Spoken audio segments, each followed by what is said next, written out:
Assalamualaikum warahmatullahi wabarakatuh. Kali ini penulis ingin membahas soal oli sintetik. Gimana sih caranya mengetahui oli sintetik yang asli? Mengetahui oli sintetik yang asli, ya maaf ya untuk yang sudah pernah dengar bahasan ini. Tapi ya ini untuk yang awal-awal lah ya. Apa saja sih cirinya oli sintetik yang asli, baik dari datanya maupun ketika dipakai. Dan tentu kalau ngomong oli sintetik, ya penulis nggak akan menyertakan oli grup 3+. Jadi oli grup 3+ nggak penulis anggap sebagai oli sintetik. Ya sifatnya nanti lah. Tapi yang jelas untuk tahu aja, penulis tidak mengakui oli grup 3+ sebagai oli sintetik. Oli grup 3+ atau yang biasa disebut hydrocracked itu menurut penulis adalah oli grup mineral ya, nggak termasuk oli sintetik. Penulis masih tetap pakai pegangan model sebelum tahun 90, yaitu oli sintetik itu ya PAO, ester, PAG, dan seterusnya.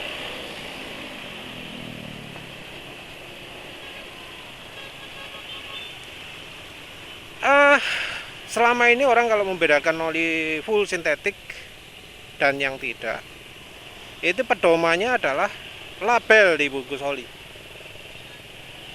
Sayangnya label di bungkus oli ini sudah tidak bisa lagi dipercaya.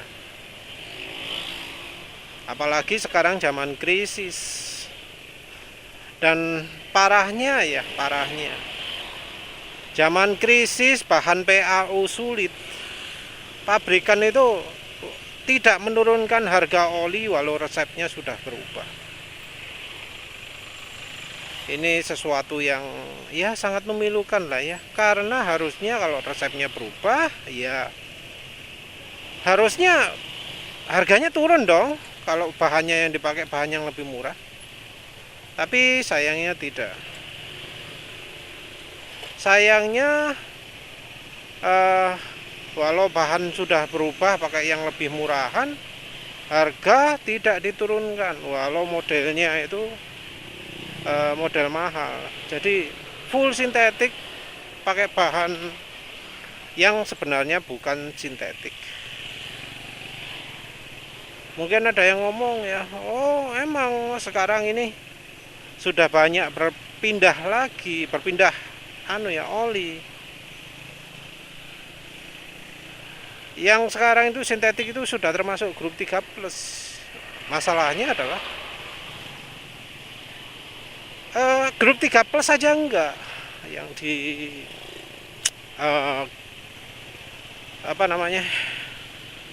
di oli-oli itu grup 3+ saja enggak, hydrocracked aja enggak. Kebanyakan oli full sintetis itu grup 2 hydrotreated. Kalau ada sampai ngomong grup 2 hydrotreated itu termasuk full sintetik lah, itu dia pasti orangnya penipu ya, jangan dipercaya. Nah, untuk tahu oli sintetik itu asli atau enggak, dari sisi keterangan ya, label dan macam-macam, itu sebaiknya kita cari dulu safety datasheet. Kalau bisa yang versi baru ya. Kalau ketinggal jangan sampai lebih dari 2 tahun lah. Pakai misalnya sekarang 2022, cari yang versi 2020. Jangan pakai versi 2019. Kalau nemu 2020 ya syukur. Nemu 2021 no problem. 2020 masih bisa diterima. Pakai versi 2019 tidak bisa diterima. Karena resep itu berbeda-beda ya. Jadi safety datasheet itu bisa kita jadikan pedoman asal baru. Dari datasheet itu kita cari keterangannya apa. Emang nggak semua oli mencantumkan bahan-bahannya ya. Tapi kalau misalnya di tulisannya full sintetik terus ada bahan hydrotreatednya melebihi 20%, nah kita harus curiga. Yang namanya full 100% ya harusnya nggak ada hydrotreatednya. Kok itu ada?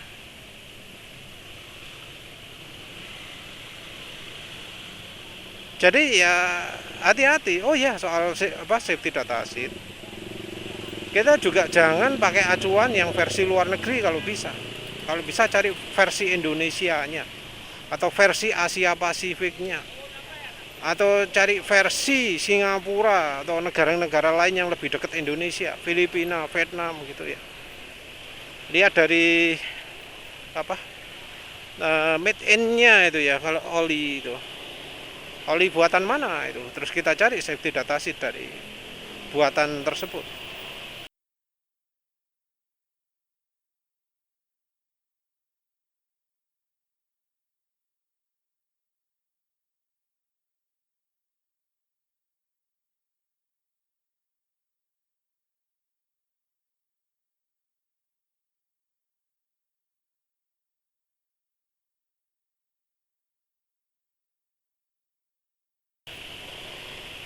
Emang repotnya nggak semua oli ada safety data sheet-nya.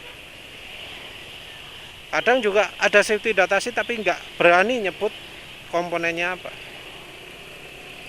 Bahkan nggak disebut sama sekali itu bahannya bahan apa. Kalau yang nggak nyebut kadang nyebut secara general, oh ini bahan olinya adalah oli mineral gitu ya. Kadang disebut gitu. Kalau yang lebih komplit ada mengandung ini sekian persen, ini sekian persen, ini sekian persen.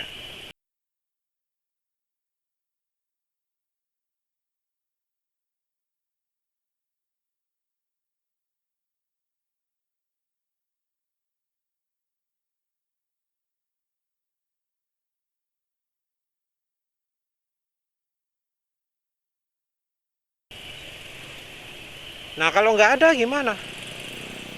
Kalau nggak ada, maka kita coba cari produk datasheet. Cari di website resmi ya. Produk datasheet. Di produk datasheet yang kita lihat bukan viscosity index. Karena viscosity index itu mudah dimanipulasi. Tinggal ditambahi additive viscosity index improver, olinya jadi viscosity indexnya sangat tinggi. Tapi kalau bahan olinya oli murahan ditambah viscosity index improver, hancur dah olinya. Kemampuannya sangat-sangat rendah. Enggak tahan dipakai, cepat encer, cepat rusak, macam-macam.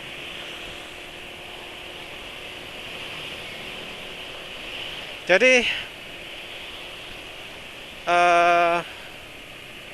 kita cari di produk datasheet itu tuh adalah data PowerPoint. Lihat PowerPoint-nya. Kalau olinya sintetik asli yang menurut level penulis, minim angkanya minus 45 derajat Celcius.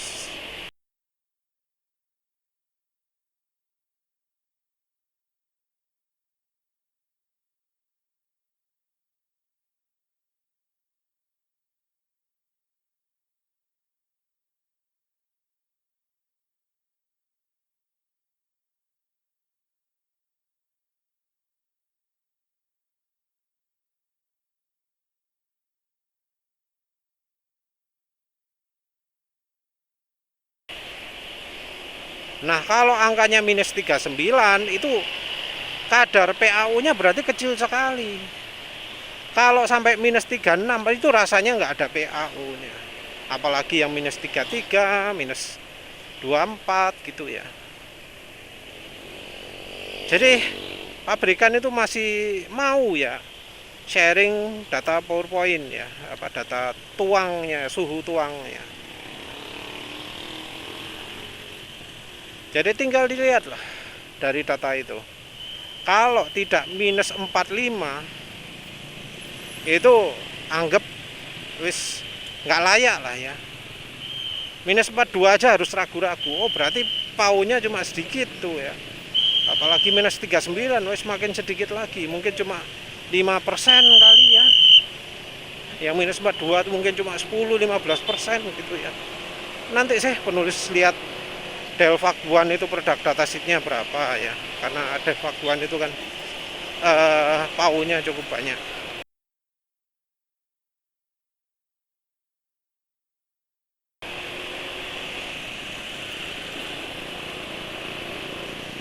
Terus berikutnya adalah kalau sudah ngecek gitu ya, produk datasheet ternyata nggak ada, repot kan. Untuk konfirmasi lagi, maka kita lihat apakah di situ di website resmi ya atau dibungkus oli ya, mencantumkan kata-kata PAO atau tidak. Biasanya pabrik oli masih agak malu-malu ya, agak ada sungkan gitu ya. Jadi kalau nggak ada PAO-nya, nggak akan dicantumkan di botolnya.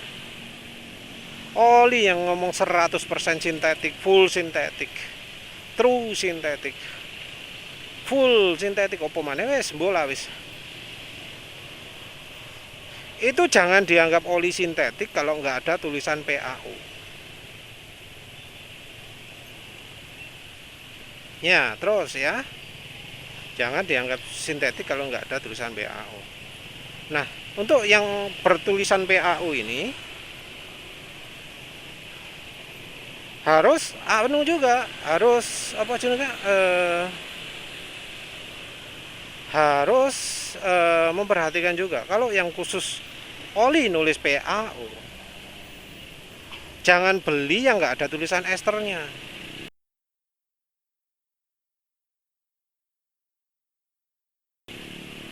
Jadi untuk oli yang khusus nuliskan PAO di labelnya, itu biasanya punya beberapa versi ya. Nah, kalau oli tersebut cuma nuliskan PAO, jangan cari yang PAO plus ester. Mengapa kok harus PAO plus ester? Karena oli PAO itu punya kelemahan. Kelemahan pertama, film strength-nya kurang. Film strength kurang itu artinya apa? Suara mesin kasar. Gesekan cukup banyak. Walau memang bisa diperbaiki oleh aditif, tapi ya dari bahan basicnya olinya sendiri kurang licin. Yang nomor 2 adalah pelarutannya yang kurang. Oli PAO itu pelarutannya nggak bagus.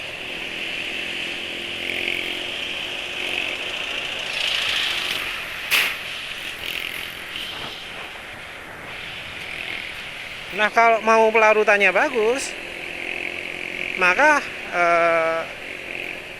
harus campuri ester. Oh iya, satu lagi sifat PAO yang kurang bagus.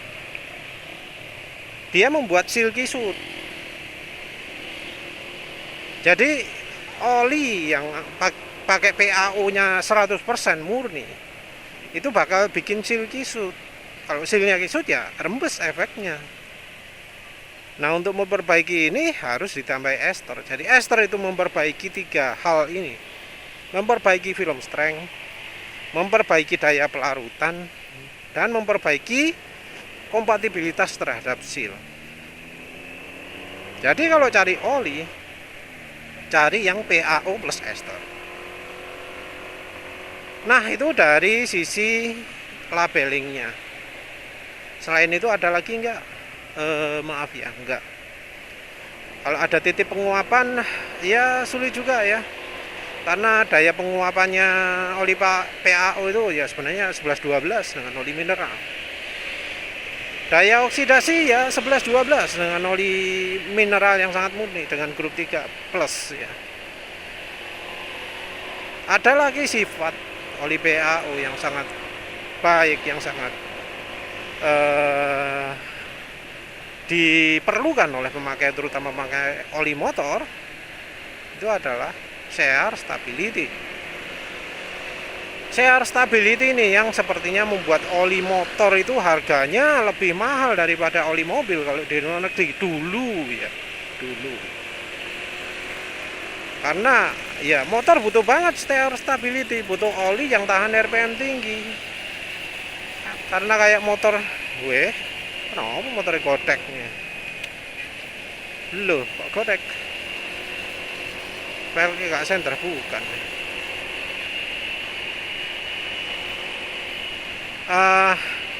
Motor itu kan yang kayak Matic ini aja lah. Jalan kecepatan 60 wis 6000 berapa RPM ini. Wis anggap aja 6500 lah wis segini ini. Kecepatan segini wis 6500. Bandingkan dengan mobil yang cruisingnya, yang jalan santainya itu antara 100 RPM antara 1500 sampai 2000 atau 3000 lah. Tapi ya kebanyakan kayaknya 1500 dan 2000 atau 2500 gitulah. Enggak sampai 3000. Kalau orangnya yang pro. Kayak mobil manual, otomatis. Itu kan RPM-nya ya maksimal 2500 atau 2000. Mobil CVT 2000 RPM.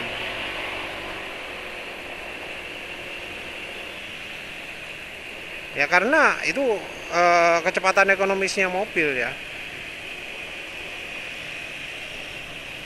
Motor 6500 kecepatan segini. Ini wis di atas 6500 ini. Soalnya 6500 sih lek gaspol itu RPM berapa? Kecepatan 40 berapa gitu waktu penulis dyno ya.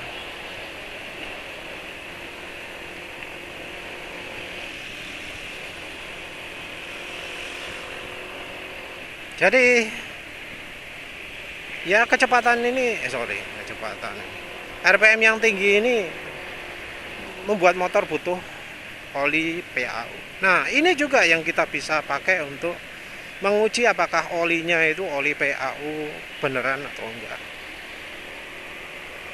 Oli PAU beneran yang ya pabriknya genah, yang enggak ditambahi aditif viscosity index improver yang enggak masuk akal jumlahnya ya. Oli PAU-nya bakal tahan terhadap pemakaian RPM tinggi. Jadi dipakai ngebut, olinya sama sekali nggak ngedrop, nggak jadi makin encer, nggak bikin mesin makin lama makin kasar, konstan. Kalau ada aditifnya malah makin halus. Dan ini yang penulis rasakan waktu coba Castrol GPS, walau embuh wis iku PAU nih piro. Jadi walau PAU ini gak jelas piro, oli Castrol GPS itu stabil banget. Dipakai banter nggak ono apa-apa. Dulu penulis masih bawa kristal tun keluar kota jarak 100 km. 50% top speed ya, 50% top speed soalnya dalane mulus, sepi itu pas subuh-subuh tau apa. Sepi banget. 50% itu top speednya 135. Oli mesin emang 2 tak, tapi oli mesin itu. Wah, enak ya. Nggak ada penurunan performa ya. Nggak ada jadi makin encer. Nggak ada apa.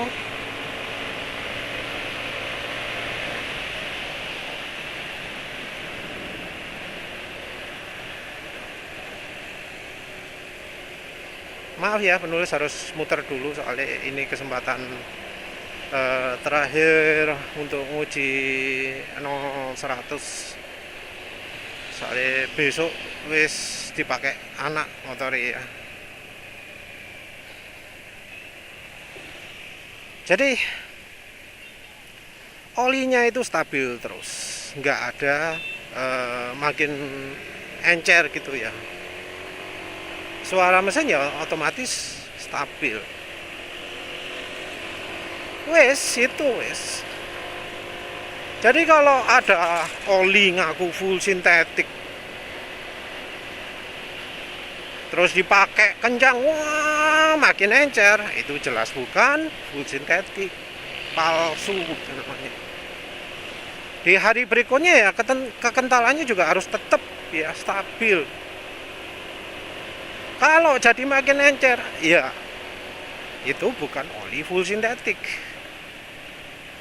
Kalau olinya full sintetik, dia bakal kekentalannya itu nggak cepat turun ya, nggak bisa disamakan dengan oli yang non pau ya. Ya wis lah, itu aja wis. Jadi prinsipnya kalau olinya benar-benar full sintetik, olinya bakal kekentalannya stabil kalau dipakai. Kalau soal suara kasar, halus itu beda ya, beda. Itu terpengaruh juga oleh aditif ya. Jadi nggak bisa dari sisi bahan olinya dong. Ya wes gitu dulu lah. Ini mungkin rekaman berbeda. Terima kasih sudah menonton.